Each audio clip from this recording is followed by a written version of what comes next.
Hola. Holy shit. Got a lot of people in here tonight. We got a Oh, full show for you here on the Off and Turn One podcast, episode 8. I'm Gary. That's Joe. We've got a couple special guests here tonight. We got a lot to talk about. We're going to finally talk about the Formula One recap from Australia. We had the Daytona 250 this week for Extreme Motorsports. We have our winner that we're going to be interviewing here in a little bit. And we've also got Richmond to talk about, Martinsville to talk about. Not a whole lot of IndyCar news. Slow week for once. But without further ado, Joe, and we've got Scott here. Gentlemen, how are we? go. All right. Okay. Well, I guess, Scott, without further ado, let's talk about Australia. Let's talk about the crazy race that it was and the winner and the non-winner and all that. Yep, we got quite the shakeup in Melbourne, Australia. Within the first 4 laps, Max Verstappen was out with a brake fire on the right side of his Red Bull. And the cause of that was really interesting to me. I looked up what it was after the race, and they are claiming there was some form of hydraulic failure on that right rear brake that caused it to stay clamped on that right rear. Once Max Verstappen took off on the race, it built up heat and just burned the whole thing to the ground. But that wasn't the only DNF. And by the way, that's Max Verstappen's first DNF since Melbourne 2 years ago in 2022. So he's had 2 full races without a mechanical failure of that I think nature. I'm going to uninstall the game. So that's some supreme engineering from the Red Bull guys right there. Right. But he wasn't the only one to go out. We had Lewis Hamilton had some sort of engine failure on lap 17, lost all power to the car, and that ended up bringing out a virtual safety car. Hold on. Who is this? Who is this Lewis Hamilton character you talk about? I thought his name was Lou Ass Hamilton. Dude, I don't know who the guy is. Apparently, he's won 7 championships in my lifetime, and I never knew about him. But hey, he's from Great Britain, so what can Yay, we say? Great We stopped Britain? listening to what they did back in Oh, wait, they lost. 1776. Yeah, I know. I was just say they lost that war. I know why They didn't too. even win a battle either. It's right. But as if anything could get even worse for the Mercedes team, had a pretty controversial penalty called at the very end of the race, with Fernando Alonso playing some fuck games into one of the corner complexes in front of George Russell, who then overreacted, went off into the gravel, and ended up partially on his side in the middle of the racetrack while the race was still green. So very, very hairy moments. Thank God George Russell is okay, because that was incredibly scary. The corner was completely shrouded by the dust from him going through the gravel, so there was no way anybody coming through there at speed could have known there was a car in the middle of the racetrack. But Fernando Alonso was handed down a very stiff penalty of, I believe it was 20 seconds, and that moved him quite a ways down the order. But tell us your thoughts on something like that being issued a penalty, like from your guys' point of view. IndyCar, NASCAR, people do all kinds of gamesmanship to throw off the person that's tailing them. Why do you think Formula One decided to look at this? Go ahead, Gary. Oh, I mean, I don't know. Maybe a safety issue. I mean, if there wasn't any contact, which it didn't sound like there was, I without looking at it, because I didn't get a chance to watch the Australian Grand Prix. Um, it didn't sound like there was any contact between those two cars, and it sounded like it was just a bunch of head games. So I don't understand why they would have thrown a penalty unless it put the driver in harm's way, which it didn't sound like it did. Because Okay. I don't know. Joe, your thoughts? so coming from the IndyCar world where we know how to manipulate the air to do things to the people that are following us, I call it a bullshit penalty. because no, other way, Gary. There you go.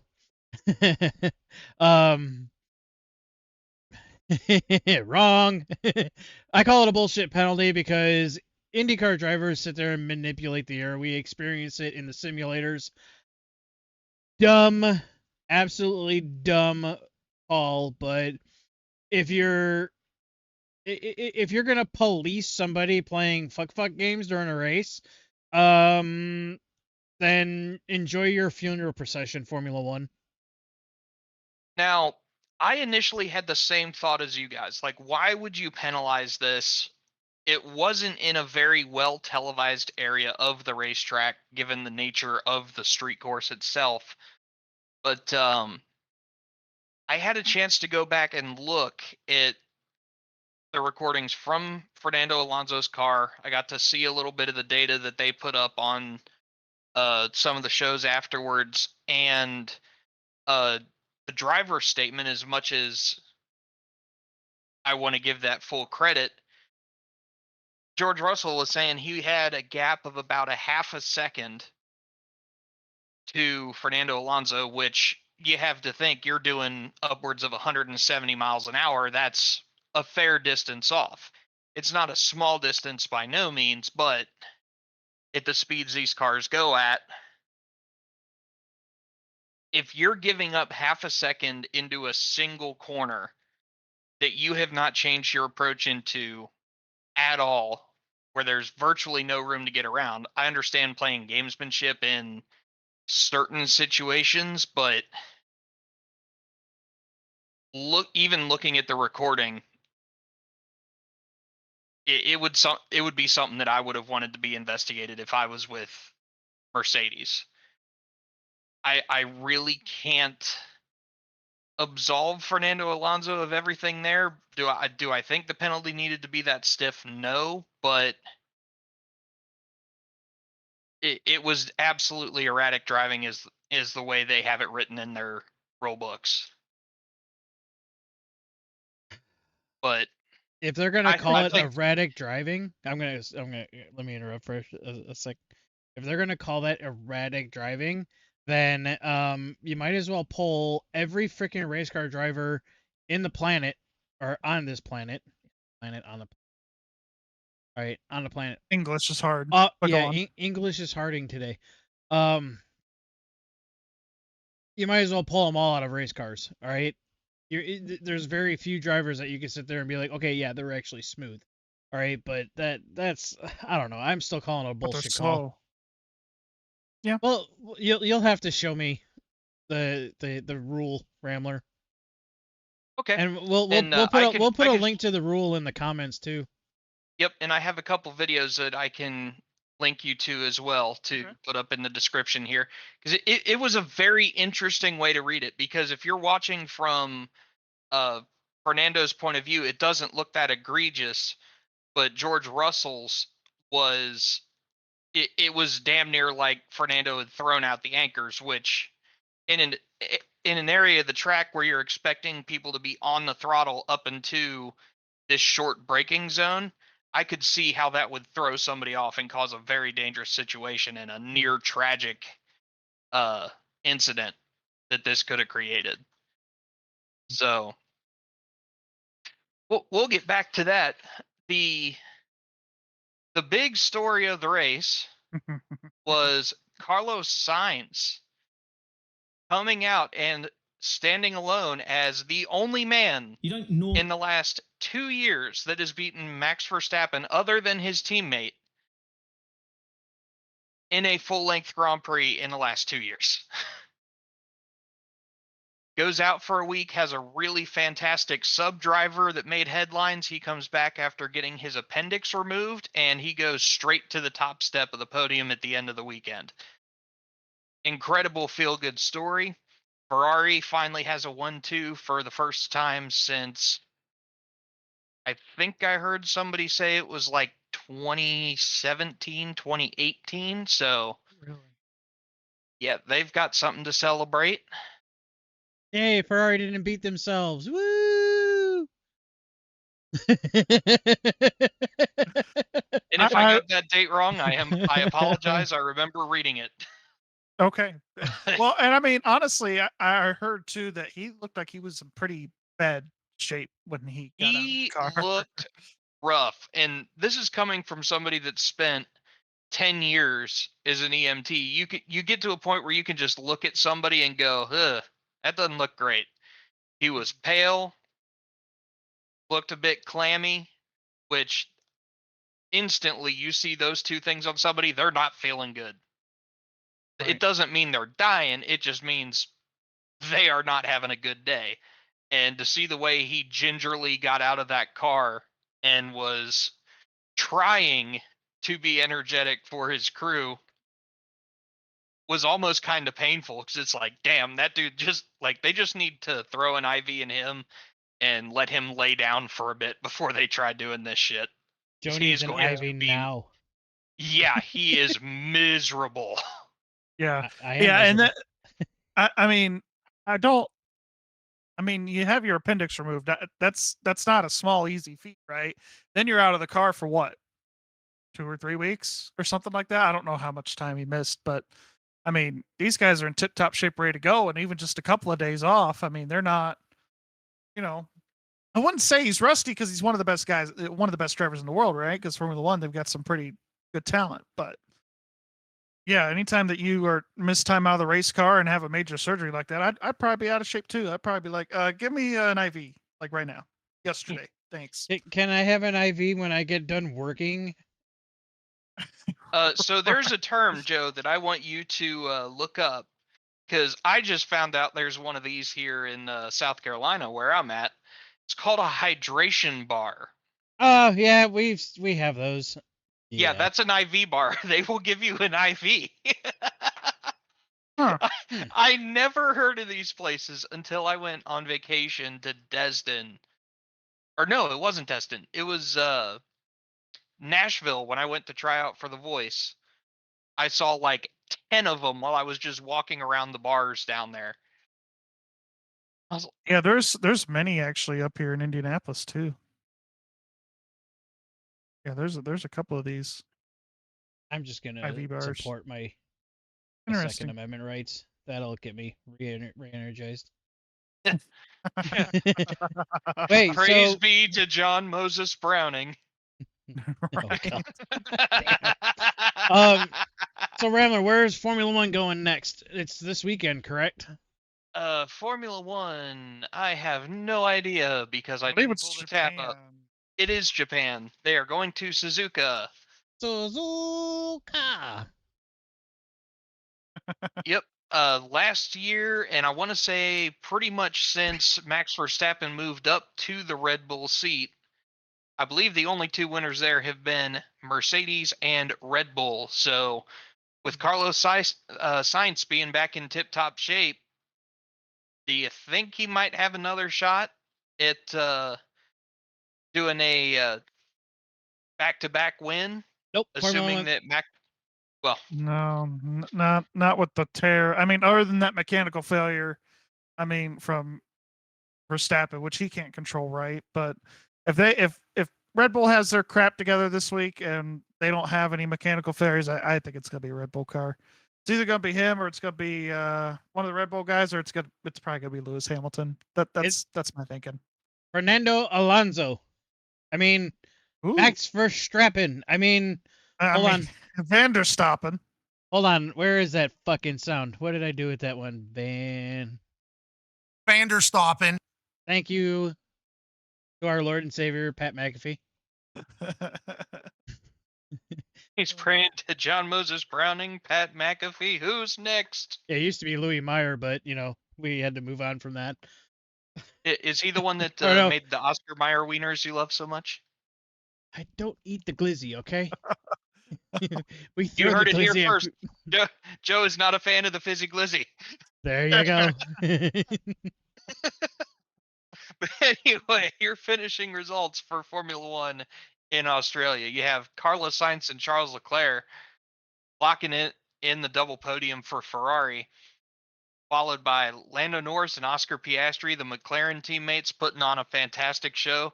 Sergio Perez finished 5th in his Red Bull. Fernando Alonso and Lance Stroll in 6th and 7th. Yuki Tsunoda in 8th. Nico Hulkenberg in 9th. Kevin Magnussen 10th. Alex Albon. I'm kidding. What? Nothing. Anyway, Daniel Ricciardo, Pierre Gasly, Bottas, and Zhou Guanyu 11th through 15th, and Ocon, Russell, Hamilton, and Verstappen, the 3 big names all at the back of the pack at the end of the day. Yeah, you wouldn't even think of that normally. That's crazy. The stars have aligned to make this happen for Ferrari. And I was honestly thinking they were going to find a way to blow it. I'm sorry. I You mean, wanna know- no, I mean, based on past, experiences, it makes sense. I don't blame you for thinking that way. I'm sure a lot of people were thinking that way.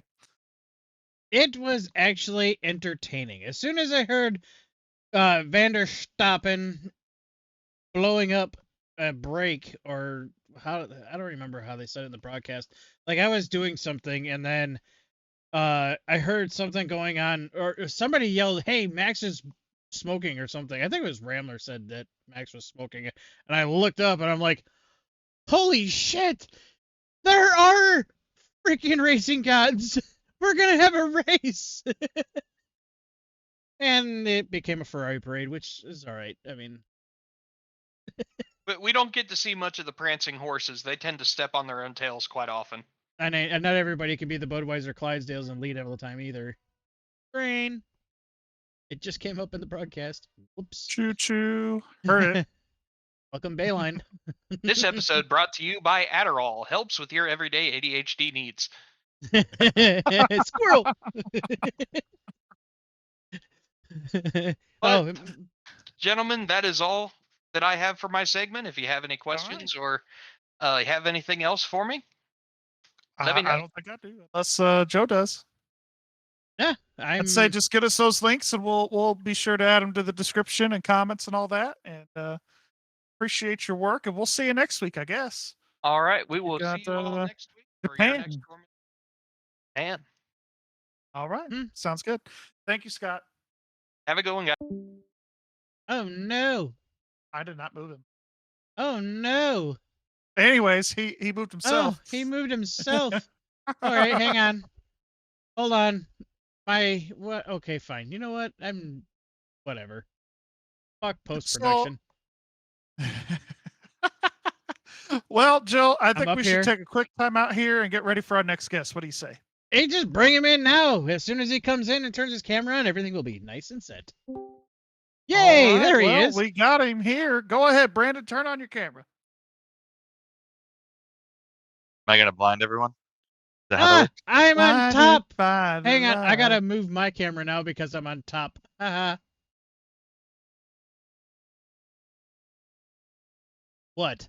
Shut up, Gary. Hi, Brandon. How's it going? Why are you on my fucking broadcast? I mean, hi, welcome to the podcast. I don't know. Y'all literally Your texted first me, or appearance. Hopefully, first of many here on the Off and Turn One podcast. you texted me, and you're like, "Hey, you're gonna be on this tonight." I'm like, "I got a thing," and you're like, "You're gonna be on this." I'm like, "Okay." Yep. So here I So am. here we are. What's this? 10:36 in the east. Andy's telling me to shush. Would you like to come on camera instead of tell me to shush? No. Bye. Say hi I to don't Brandon. even see your Didn't you camera. tell her that you were going to be recording? Hi, Mandy. Yeah, she's telling me to be quiet. But we're never mind. Does she need you to be quiet so then she can get the beauty sleep that her husband's obviously not getting? Yes. Oh. Hot topic. Hot topic. And on that note, we'll see you all next week. Click. And canceled. Never do it again. Well, we did kind of have a big race last night, Brandon. Extreme Motorsports. Season opener of season 15 for the Extreme Motorsports Rick Tech Cup Series. That was a handful. Daytona. I mean, I know we had a 1-2, probably 1, 2, 3, 5, 7, 9, and all the way through the damn field because we have half the series. But talk about your race last night. Talk about Daytona. I mean, I know you didn't really have the biggest of expectations going in, but nonetheless, you come out victorious. Yeah, I mean, I had expectations because I mean, I won the dual race when I shouldn't have. And I ended up wrecking in the. No, I didn't wreck. I just got caught. No, I did wreck. I basically lost control of the car enough that I didn't spin, but I lost the draft in the dual race of the Cup Series. And then going to the Xfinity Series race, my future father-in-law ARCA braked me, so I got nailed into the wall. And then in this race, I just kind of let it come to me. Like I was like, you know what? The last two races went horrible, so let's just have fun with it. And that's what I did. So, Yeah. you want me to go Yeah, into I more mean, details as to what happened during it? I mean, you were kind of running around. I don't know, mid pack. I don't know. I don't remember where everybody was last night. I got shuffled out pretty early and stayed back there all night. It seemed like. Yeah, I mean, I had a good stage one. I finished ninth and was running around fifth until a couple other teams were able to get a run on us on the high side. And then in the second portion of the race, it was definitely a lot of wreck avoidance. I stayed a little bit more towards the back. We were in a good pit cycle, but it just everyone was getting so aggressive so early. I didn't really understand why. So I wanted to be a little bit more relaxed, and it was good because I did avoid a lot of big wrecks. There was one in particular where I know Joe was involved. Fen was nearly involved in it. So it was just chaos. So, and the only way to win is to be there at the end. Yeah, absolutely. So talk about last couple laps there, the last restart in particular. I think you said you were starting 8th or thereabouts, and you came up on through the field. Talk about the moves that you make. The last couple laps there to take the win. Yeah, and so I got it on my screen actually replaying. So basically, I restarted it on the high side, had Josh in front of me, and then the two teammates. And what happened is that my two teammates didn't get a very good start at the very front. And the front three cars on the bottom side did. So my teammates ducked to the bottom side, and I did as well. Josh did not. So at that point, Josh is hung out on the high side, but he's getting a run from other cars that are pushing him, and I am pushing a run on the bottom side. And everyone up at the front moves back up to the top. So at that point, I am like left out to dry at the bottom, but I've got another team that I don't even know who it is pushing me. I think it was a 12 car. Yeah, it was a 12 car. And so I'm side by side with Josh going into turn 3 to come to the white. And my team goes back to the high side, which was our plan was to roll the top. And I can't get up there to get with them. So um, Josh is getting a second to push to get up to them. I'm getting a second to push on the cars on the bottom side. So I had to leave my teammates out because I could not safely get up there. I just had to run my own race at that point. And it just so happened that when that happened, enough of a hole opened up coming to the white and the tri-oval that I could split the gap, get in front of my teammates, and get to the 22, and then start pushing him. And then Josh took my teammates 3 wide, and that put them back. And I saw that run coming, so I blocked Josh and got a good push. And Josh just glued it to my back bumper from that point on until we got to Krim when he jumped up. And when that happened, Josh recognized it and didn't plow me through him, which is great, but allowed me. I timed my backing off perfectly where I immediately glued on the Krim. And so that momentum that Josh pushed me into it literally immediately started with Krim. And that allowed me to make a move. So talk about your move coming to the line. Did look like you guys were side by side? Was he trying to block the outside lane? You just made a move to the inside. Was it a slingshot move? So it more or less was we had enough momentum going, and the momentum started with me. And so he didn't have momentum. He was already beginning to stall out. So I was getting him going enough. And that's where he just didn't have enough momentum. He was protecting the high side. And that's where then I made enough of an abrupt move early. I was really close to hitting the 3 car, I think, whenever that happened. At least in my mirror, it looked like I was going to hit the 3 car. But all I did was I looked left on my directional pad to make sure he wasn't right next to me. And I said, I'm sending it. I'm going to that low side. If I spin across down the bottom, then you know what? I don't win and Krim wins. But if it works, I win. So Well, it worked. So you won. It did. I mean, so that locks you into the playoffs. You just got to stay in the top 25 in the standings, and you got to make 7 out of the first 10 races of the season. So I think you'll be able to do that pretty easily. You didn't come out with the overall points lead though. Darn stage points. Ah, ha, ha, ha. But you came out. But you came I out didn't second wreck point it from in the day. first stage, so that's a win. I'll take it. Well, I had some help. But anyways, we don't talk about that. Douglas. I will. What'd you say? Oh, I said Douglas. Yeah, he thought he was Yeah. clear. Anyways, Doug haven't was seen- Brian Vickers for a second. Hi, Doug. I haven't seen the replay. I'm gonna watch the replay tonight. So after this podcast, so I'll save my judgment. But anyways, there. I hate shit. Oh, are we allowed to swear on this? Yes. Oh, Okay, yeah, good. we're well past the 3-minute mark, so you can say fuck Yeah, shit, yeah, damn. yeah. You can do anything George Carlin would say. Perfect. Krim doored the fuck out of me. I don't know if you saw the actual end. So whenever he doored the fuck out of me, the way he hit me, it immediately pitched my car sideways towards the wall like it was Dale. And like rather than correcting it, I just was like, you know what? He pitched my car sideways. Cool. I'm going up there. And it wasn't until we passed the start finish line that I started to turn it back down. So I'm like, you know what? Like if I'm gonna pitch him and put him in the wall because he doored me, it's fine. I woke Fair up enough. everybody in this house yelling and screaming when you passed. I was like, go, go, go! Can't even hear you. You're screaming so damn loud. I Anyways. did ask my apartment complex if there was a noise complaint last night, and they said there was not. So I was good, but I definitely screamed. That's I fair. get noise complaints all the time, but it just comes Well- internally. Well, we do go to Auto Club next week, so Yep. we kind of go to a track. It's not a plate track, so we can Expectations leave that for top behind 15. us. Yeah. Top 15. Okay. Top 15 is that's- my expectation. I Yeah, just like the yeah, I mean, finish that's- at this point. You just want to have all 4 tires intact, car intact, come across the line. I mean, I that's fair. was backwards on my driver door. All right. Brian Newman. Yeah. I have been killed twice at Daytona in 2 weeks. Oh, And I was more wrecked like- by Jake Zito 2 days in a row. Hi, Jake. Is that a fuck you, Jake? Is that what I'm hearing? No, it's not from a State fuck you. No, Okay. no. We already kissed and made up. You should have seen the chat. It was freaking great. Yay. You would know.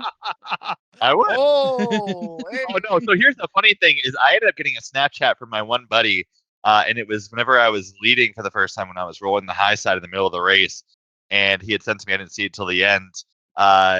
First gay to lead at Daytona, and then he sent me a picture of me doing burnouts and said first gay to win at Daytona. I'm like, thanks. Daytona. Gay. I'm changing your name in Discord. I know my name in Discord is smoother than Rick Motec because that's how you win here. You got to be smoother than Rick Motec, or as smooth as Rick Ooh. Motec. Oh Jesus Christ! I was gonna say, don't trash the sponsor. They pay us a lot. No. Of money. As smooth as. I said it wrong this time. I said it right Yeah. during the interview. So Good Big thinking. brain. Yeah. gotta have that brain on. Yeah, somebody's Hopefully got a they use bigger that brain. soundbite. Well, hey, as fast as Xfinity Internet. No, that's No, that's what I okay. thought about after I crossed the start finish line. I'm like, oh, I gotta remember to mention Rick Motec, and I'm like, oh, I'm gonna make it funny like Xfinity because they say it's fast and it's not because it's True. Xfinity. Well, we'll let you go here. Congratulations on the W, and hopefully we'll, more races. Maybe you'll luck into one or something. I don't know. We'll see. We got a lot of intermediates and everything else coming up. Very Bobby! diverse schedule. Hi, Bobby. hi. It's the We got a heathen. dog debut. A heathen. Hey, girl. She is 55 pounds of heathen. She's like, what the fuck is this, Dad? Actually, she's happy because she gets to cuddle. She loves to cuddle. Yeah, she does. Welcome to the interwebs, ma'am. She's like, I already have an Instagram. You can follow it at Kaya the Doodle. Ah, there you go. Why is it not in the links of social media, and why is it not on a car? I don't know You because need to talk to your painter. She doesn't pay me enough for that. She costs me money. Yeah, you're a heathen and you cost me money. Yeah. Alrighty, Brandon. Well, we'll see you next week. Thanks for Congrats, stopping by. Brandon. Thank you. Appreciate it, guys. Not a problem.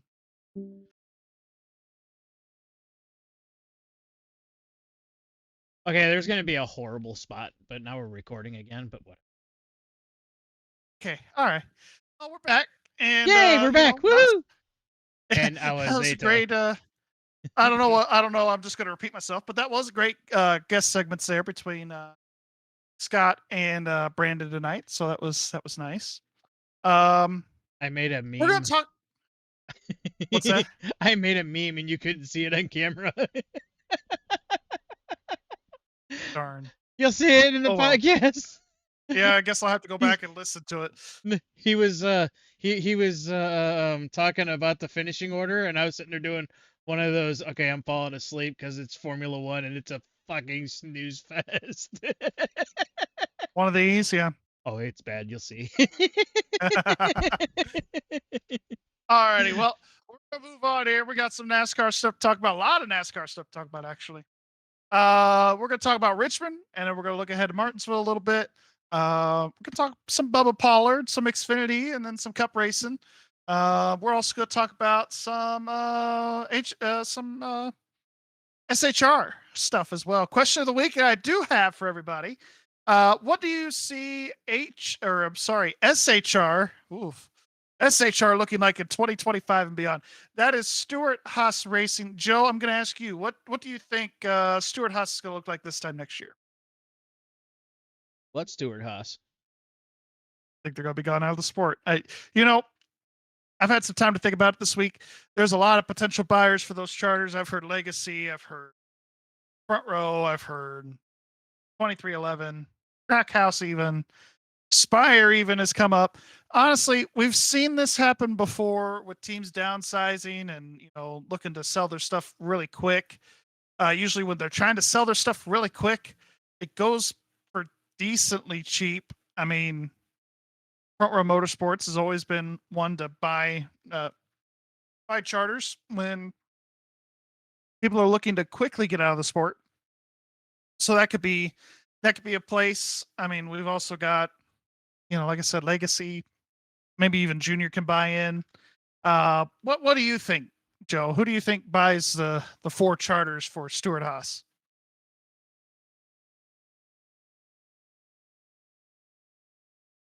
Do you want my opinion, or do you want my my best professional guess? I mean, opinion is the same as that, right? I mean, you could go with either or. It doesn't matter. Okay, so we're just gonna make it really easy. It's either gonna be Juniors buying in, all right, like I've said numerous times, waiting for a cheap charter to come flying around, and of course. Now, do you think he'll buy all 4? Or do you think he's just gonna do 2? 2. I think he'll leave this 2. 2 Yeah. because it's gonna fall under my other opinion that Front Row is gonna end up picking up 1, and then maybe Trackhouse picking up another one to start doing maybe 3 cars, or having 2 entries where he could sit there and just sub people in whenever. So it's hard to say. It's early on. It's silly season. Obviously, is starting. Way now. early. Yeah, it started when the green flag dropped at Daytona. So pretty much. Stewart's out. He's lost the passion for NASCAR. I don't blame the man because it's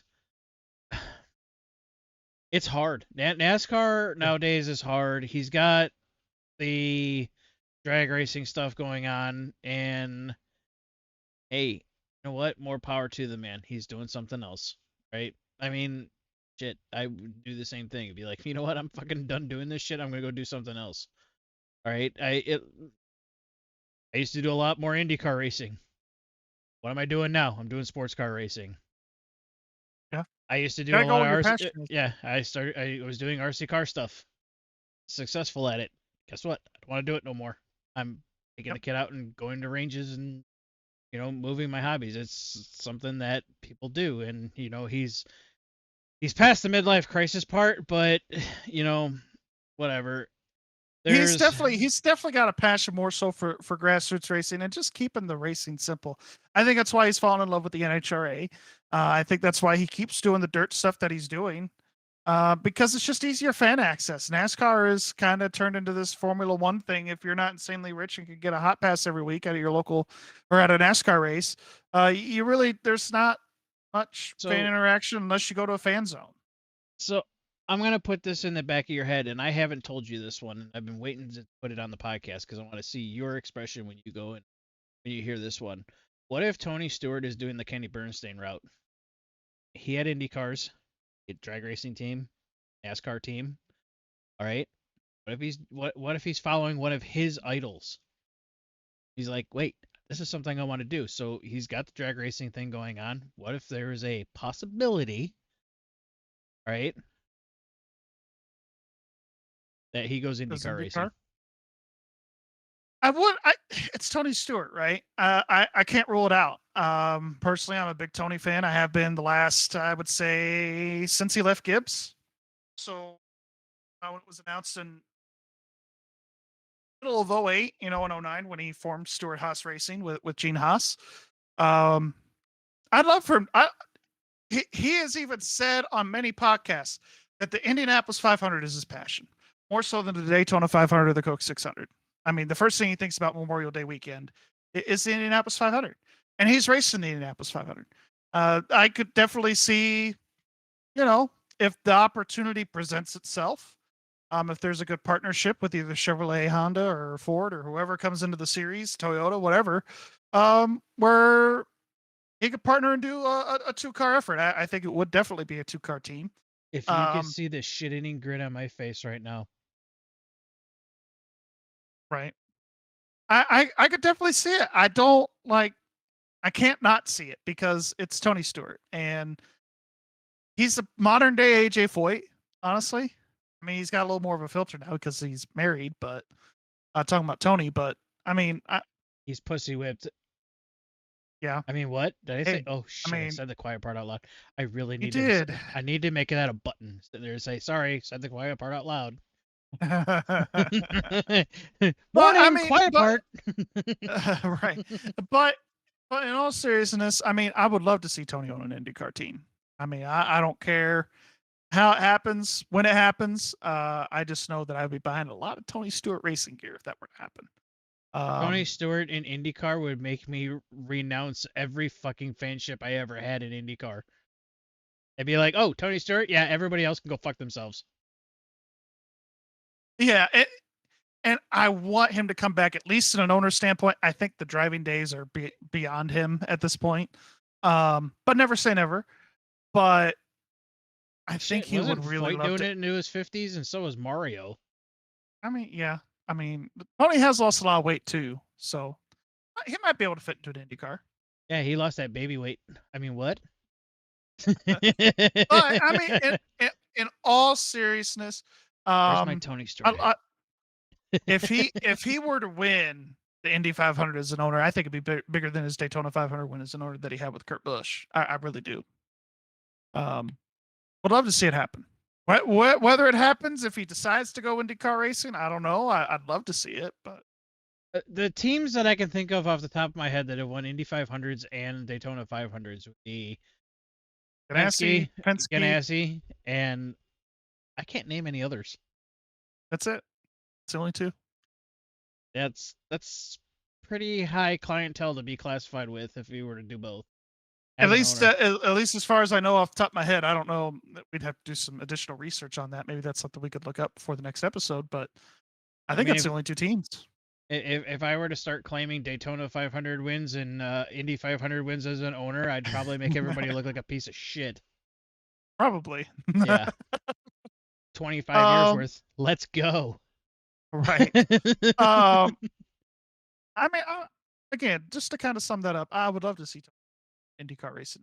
I think the sport is kind of missing a void a little bit. I can't say that entirely because AJ, but I think that would be a nice face to have in the garage area again. A Tony Stewart type personality.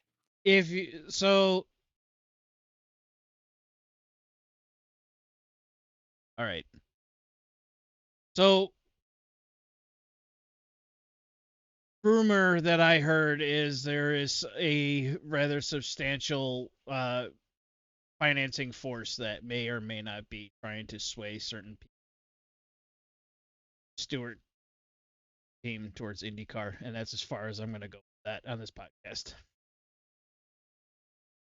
I mean, I wouldn't blame him. I hope he does it. I hope he makes the move. It'd be nice to see. I just know he ain't going to get that number 14 unless AJ Foyt is dead. So, but I know he ran 33 for Chip. I can't remember what other numbers he ran when he was in IndyCar. I think the number 2. I think when he was on Menard. No, I think. Or was it 20? Hang on. I know 33 for sure. I know when he ran the Target car. He was a Ganassi. 33 in the Target car, and then I think he ran the 21 year when it was the 2. Home Depot car. He had the 2 when he was in the Menards car, and then there was also the 20 when he was in one of the older Menards cars that wasn't a crap wagon. And then he had the 22 when he was running the Home Depot car. That's right. And then that's it. Yeah, that's it. Oh, and the number 1 because he won the championship one year. Oh yeah, because he won the championship. Yeah, they always do that. Yeah, that doesn't count. Speaking of IndyCar, we'll kind of circle back to that, but that's your question of the week, folks. What do you see Stewart-Haas Racing looking like in 2025 and beyond? Feel free to answer that. NASCAR weekend at Richmond, Xfinity race. First time pole sitter Parker Retzloff started on the pole. Congrats. Bubba Pollard finished 6th in his first career start. So congratulations. Oh, hold on. Oh, okay. Keep it going. Stages 1 and 2 was swept by Eric Almirola. And your race winner was Chandler Smith. I thought he retired.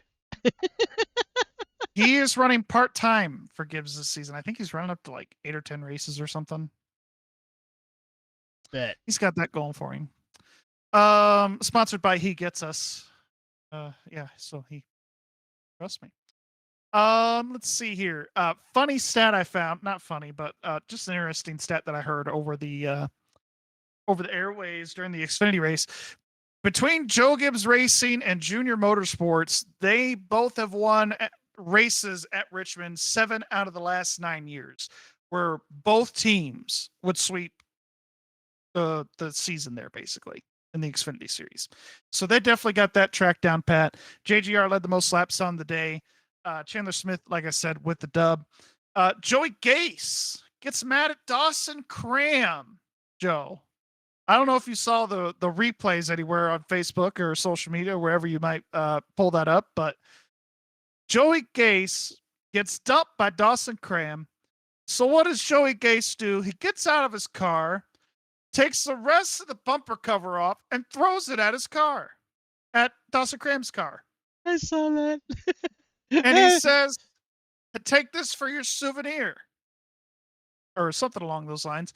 The result of his throw, which I thought was great. I can't be mad at Joey Gase. I would have done the same thing too. Sorry. And I know you would have done the same thing. It's okay. It happens. No. I yawned.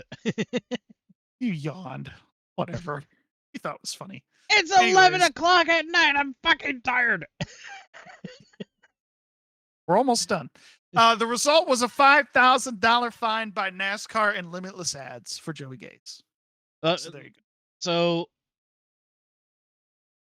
I would have done the same thing. Oh, absolutely. Actually, bumper next time by would have been the helmet, and then we would have been throwing fisticuffs in pit road. I mean, I'm surprised he didn't throw his helmet, but I mean, he's a small team and can't really afford to throw his helmet, so might as well just, throw the bumper cover. It's already broke. I'm waiting for it to come up on eBay. For sure. Maybe he'll have enough to afford his fine from NASCAR. Saying. Your top 10 results from Your top 10 results from Richmond. We had Chandler Smith with the dub, Eric Amarola second, Taylor Gray third. That was a clean sweep of JGR. But Toyota swept the top 4. Yeah, Corey Hyman fourth. Jesse Love finishing fifth. Bubba Pollard sixth. Parker Kligerman with another top 10 finishing seventh. Yes. Hold on. Bubba Pollard? Again. Yep, Again? absolutely. Parker Kligerman, Austin Hill, Sammy Smith, and Cole Custer rounding out your top 10. Come on, Austin Hill. You're better than this. Hey, you finished top 10. I mean, that's top 10 in every race so we far. have higher expectations, Gary. I know. And you take me. I'm not going any further. Continue. Now, I will say I want to brag on Bubba Pollard a little bit because I don't think people can appreciate enough how much of a difference it is between a late model stock and an Xfinity car. And he kind of talked about on Dale Jr.'s podcast this week the difference between the two cars. The late model stock, 2,800 pounds. You get into an Xfinity car, it's 3,400 or 3,500 pounds. Pretty big difference, especially with how you need to apply the brake to get through the corner and those kind of things. He said that was the main thing that he struggled with all weekend, and I could see it, to where you're not applying enough brake going into a corner, but you're still sitting as far as you would a late model. But you got to remember, you got almost 1,000 pounds more, weight in the car to slow down. He struggled my ass. That man finished sixth. Well, he finished sixth, but I mean, most of the race he ran top 10, top 15. I think he ran about anywhere from 10th to 15th most of the race. I think, and then he had that last pit stop where he was able to zoom his way through the 6. So I think it's absolutely awesome that he is finally getting the exposure and chance absolutely that he has raced his ass off for here in the Southeast. I watch a lot of film from that man, and let me tell you something. He should have been in NASCAR years ago. Oh yeah, he's absolutely. A big boy too. Yeah, he is a bigger guy. And the thing is, they were asking if that was the only race on the calendar for him this year, and he said for now, yes. So hopefully they're able, with that, especially with that 6th place finish, hopefully they're able to get a few more sponsor deals together, and he can run some more races later on in the season. Hey, James Finch. We'll love to see him on the track. Phoenix Construction has a little bit of extra money with all them state of Florida contracts. Why don't you, start raining some freaking cash on some Bubba Pollard shit, and sit there and bring Phoenix Racing back and have your boy and Bubba team up and go fucking tear apart Xfinity. It'd be great to watch. Oh, hey, there you go. Hey, James Finch, I hear there's going to be some freaking charters for sale soon. Maybe, there you go. Maybe buy a couple charters again. You heard it here first. James Finch buys 2 charters. He is definitely the definition of Florida man. Not gonna lie. Like he's definitely Florida man. I don't know if people get into NASCAR nowadays. I mean, he got out when it started getting politically correct. Now it's overly politically correct. I don't see James Finch getting into NASCAR again anytime soon. I have no comment. Jeopardizing things that I have. Thank you very much. He's from Cottondale, Florida, which is right there. We'll talk about the end of the Cup race here in just a moment, but I want to talk about the race overall. They started in the wet, got the rain tires on, ran about 30 laps, put the dries on. They were on dries the rest of the race. The track was not 100% dry during the whole event. Like you could still tell there was some puddles and some wet spots all the way around the track. But I thought overall the first 35 laps were really good, and then it was just kind of a Richmond race, typical Richmond Cup race the rest of the way. But Kyle Larson won stage 1, Martin Truex won stage 2. Martin led 228 laps out of 407 laps that were ran. Yeah, you know what? There's also a lot of races that way. He's just not aggressive, I think, at the end of these races. He doesn't stand up. I can't say that he doesn't stand up for himself, but he is fast, but he's not aggressively fast. Sometimes you just got to put the bumper to people. Martin is at the end of his career, and it is showing. Yeah, Agree with that. I We'll can talk- go like I and said, lead a we'll- bunch of laps too on iRacing and sit there and not finish a freaking race. Holla. Sure. Yeah. We'll talk about the restart at the end though. Denny Hamlin's your winner. Boo. One overtime finish this week. Your top 10. Let's talk about it. Denny Hamlin wins the Toyota Owners 407. It's not 400. They went 7 laps over. Anyways, Denny Hamlin winner. Joey Logano second. Kyle Larson third. Martin Truex fourth. Ooh, Chase Elliott rounds out your top 5. Huh? I got this one on today. Kyle What's Larson. Hey, there you go. Chase Elliott 5th, Christopher Bell 6th, William Byron 7th, Brad Keselowski 8th, and 9th. Also, the other RFK car, Chris Buescher, coming home in 9th place. And then Tyler Reddick rounds out your top 10. Let's talk about the restart, Joe. Have you had a chance to see it? Do you want my opinion about this restart? Let's talk about it. Everybody else has talked about it. Now's your chance to talk about it. Fuck you, Denny Hamlin. You fucking jumped the start, you fuck. I had a feeling that was going to be your reaction to that. No shame in that. I appreciate that. Honestly, yes, he did jump the start. And, I've listened to a few people, but I really did like Logano's opinion the best. I don't care that he finished second in the race, whatever. That would have been sidestepping for the fan base, take the win away from Denny Hamlin and give it to Joey Logano. But anyways, that's beside the point. If you're going to call it the same way that you do on lap 50 or lap 300 or 395 or 405, if you're going to call, I'm sorry, let me back that up. If you're going to make the same call that you would from lap 50 to lap 100 to lap 200, lap 300 to lap, 350, you got to call it the same way on 405, in my opinion. If he jumped the start and he jumped the start, you go call it, you got to call it. It's black and white call. Don't do this petty BS.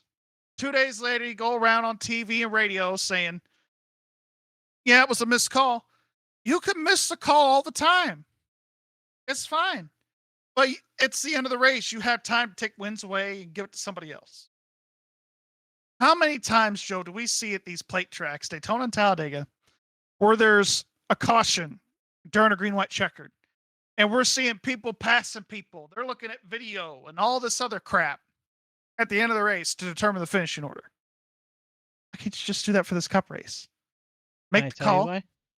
Do it right. What was that? Because Toyota sponsored the race? All right, what you got? Because NASCAR needs to change their name from National Association of Stock Car Auto Racing to NASCAR Entertainment, where we script everything. Hashtag scripted. But yeah, I think it's a little frustrating by most of the fans because you feel like it's a black and white rule. You gotta be black and white. And even Dale Jr. as a series owner is saying that. But I think you're right. I think they're more concerned about the entertainment. And we've kind of seen that the last 15, 20 years. More concerned about the entertainment than they are about the product on the racetrack. And it's disappointing. Over the last 25 years, it's definitely geared towards the entertainment than the racing. Even Dale Sr. called it out before he died. Ladies and gentlemen of the podcast world and wherever the fuck you're listening or watching this podcast, let me tell you something about professional sports. I know Gary's rolling his fucking eyes already. Professional sports equals everything is fucking scripted because it is for entertainment purposes. You have entertainment in betting, you have entertainment in the product that gets put out into a field, a racetrack, pitch, whatever the hell you want to call it, all right? Professional sports is all about entertainment. You want true sport, you need to go to the amateur levels, or you need to go to college, or go to, for racing, go to your local short track. Go watch those guys. I am very fortunate because I have one of the more famous local short tracks in the world an hour away from here in Pensacola, Florida, aka Five Flags. All right, I'm spoiled. Gary, you're spoiled because you're in the short track capital of the fucking nation. Lucky bastard. Between asphalt and dirt, I mean, you got Salem Speedway, you got Winchester, you got Circle City. I mean, you got Kokomo, Terre Haute, Bloomington. Yeah, I get. Hell, even the infield at IMS. You got the Speedrome there in Indianapolis. Yeah, I have IRP. I have Five Flags in Phoenix City. All right, if I want dirt, I gotta go all the way up to Phoenix City. Right, if I want asphalt, I go over to Five Flags. If I want to watch professional entertainment, then I can go to Homestead, Atlanta, Talladega, Charlotte, Bristol, Nashville, everything within an 8-hour drive. It's disgusting how many tracks are down here. I like. Indianapolis. That's not 8. Well, I make it 8 hours. You heard it here, Mandy. I didn't say it. Oh, He said it. hang on. Where the hell is the wrong it? way. Because it's Wagen with the speed of a cruise missile.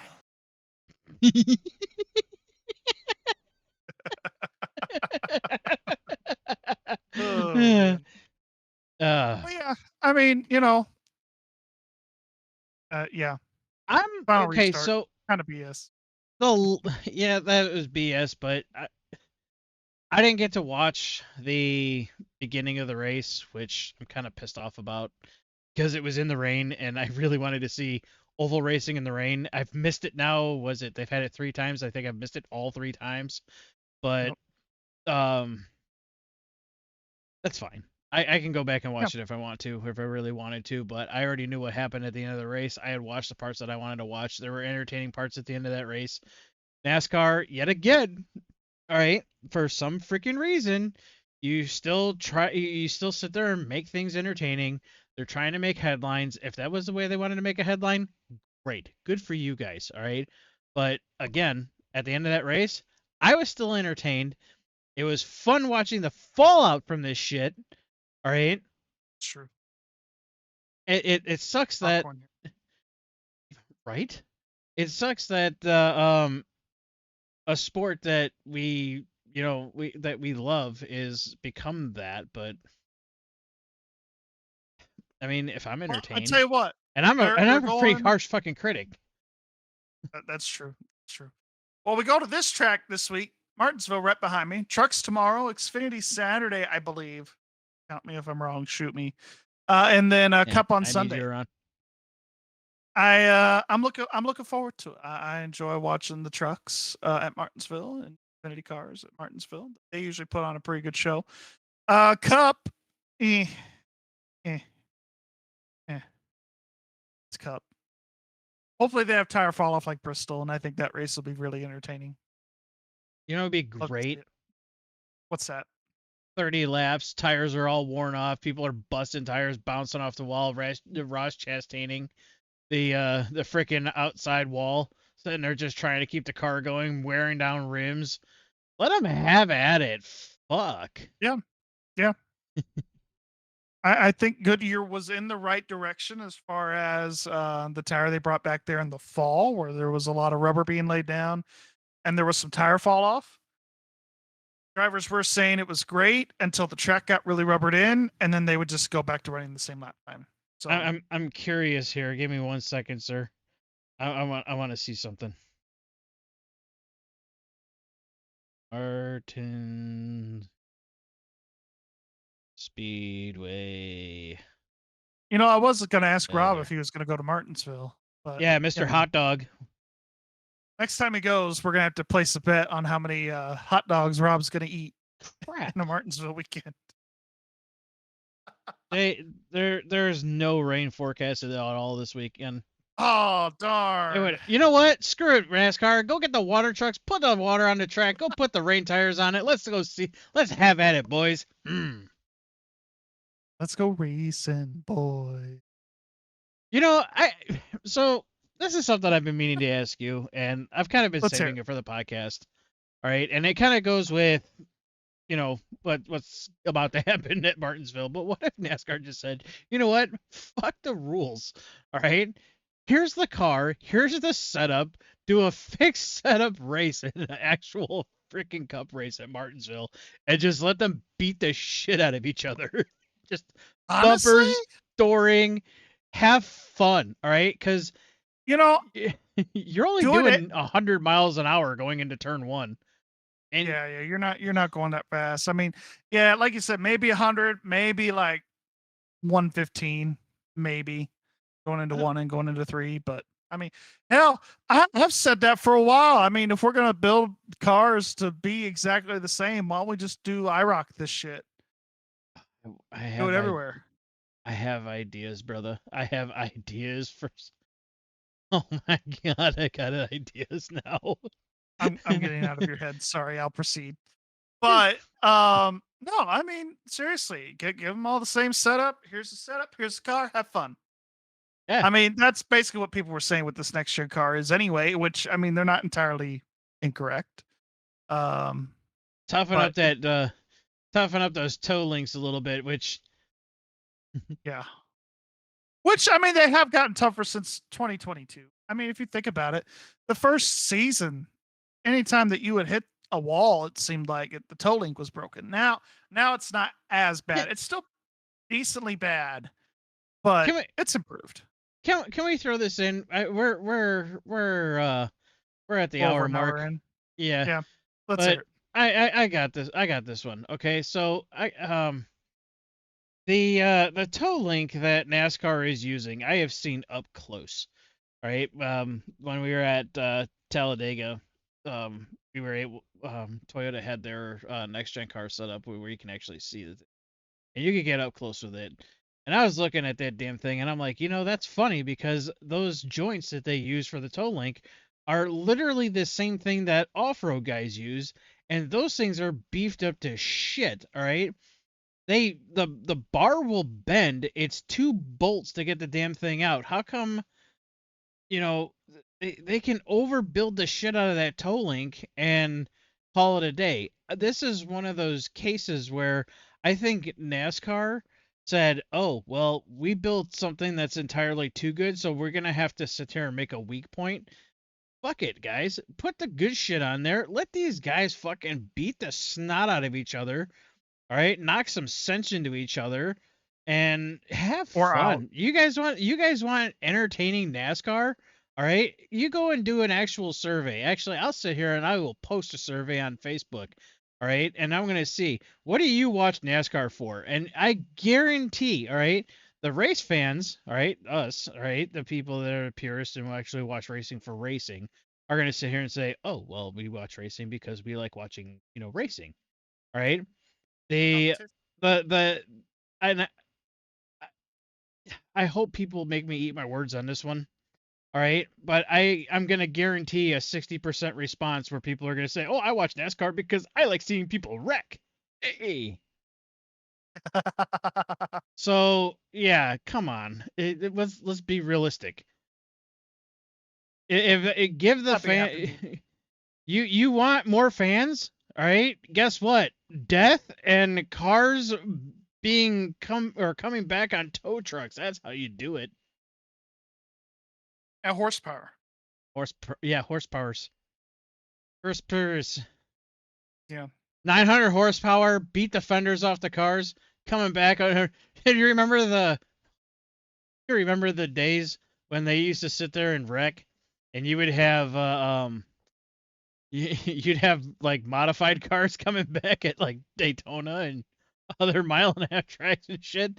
Like, god damn it, go back to that. Yeah, go back to that. Get rid of this fucking wreck clock shit. Come on.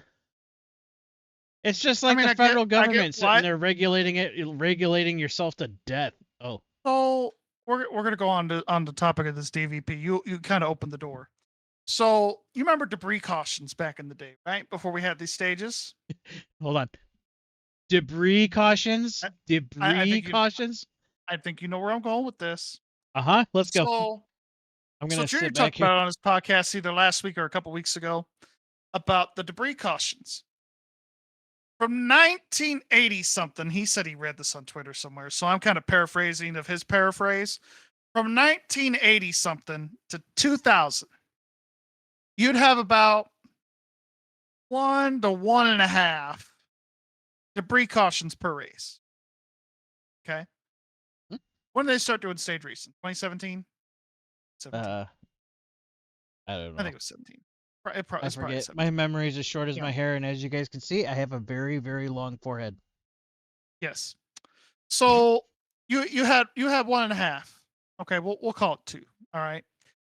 From 2000 to right around when Dale died, 2001, okay, to 2016, we'll call it, you averaged about 2.5, about 3 debris cautions a race, right? Then all of a sudden, they institute stage racing. And guess what, Joe? It's back to about 1 debris caution per race. Coincidence? I have a question for about how many of those debris cautions were water bottles thrown out because somebody needed to make a pit stop. Or they were mystery debris to the point where the TV couldn't even show it because there was nothing to fucking find. Just saying. Coincidence? I don't think so. But hey, just want to plant that thought in your heads as y'all go to bed or go to work or whatever you're doing when you listen to this podcast. Best debris Yeah. caution ever was when the cooler got thrown at fucking Gordon. My favorite debris caution because it pissed off Jeff Burton. Remember when Robbie Gordon threw a roll bar padding out onto the racetrack Mhm. at Atlanta in 2006? That's Mhm. because it made Jeff Burton. Fuck, I can't remember the IndyCar race.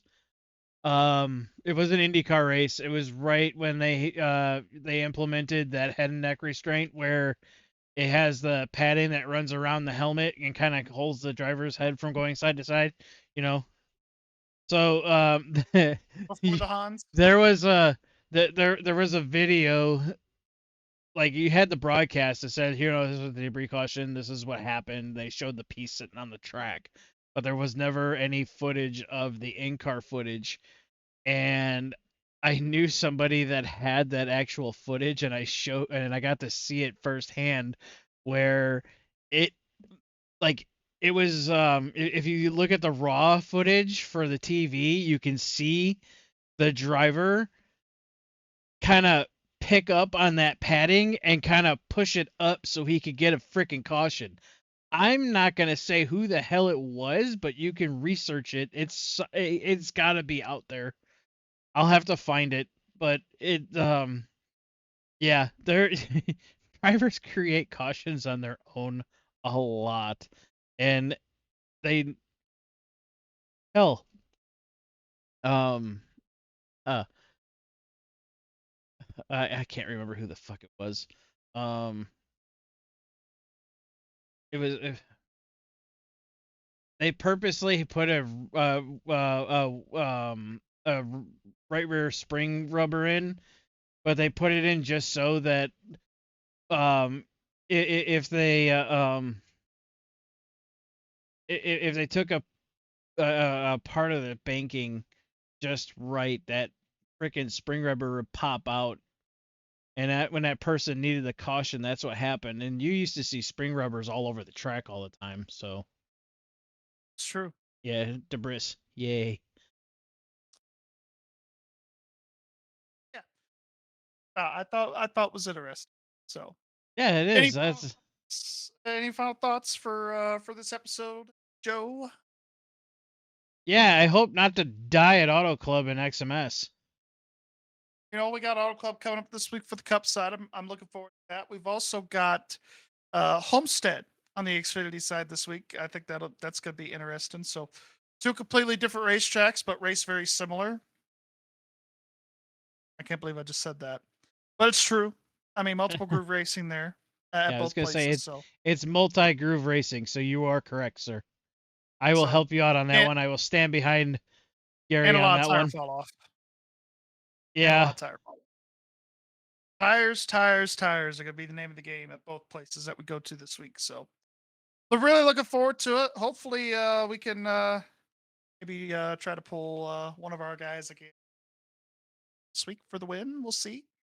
But Accuracy by numbers. It's something Fat Electrician said in one of the videos we watched. Accuracy, okay. accuracy by Accuracy volume, by and we numbers. have half the field. We have a 50% chance. But anyways, we're gonna podcast. I am tired. I know you're tired. So we're gonna end this here. And thank you guys very much, so much for watching. We will see you next week. Don't play in traffic. Scott still eats corn the long way, or should we say that about Brandon? I think, never mind, not going there. Brandon eats corn the long way. Okay, we're done. Thank you. Don't play in traffic. And Scott, keep being stupid in the chat. We'll see you later. Bye, peeps.